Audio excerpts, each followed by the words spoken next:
A few moments later. Sorry, bro. Sorry, bro.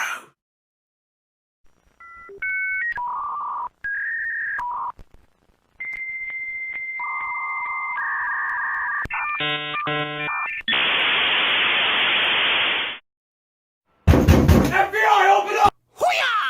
Hoo-yah! No. Oh, hell!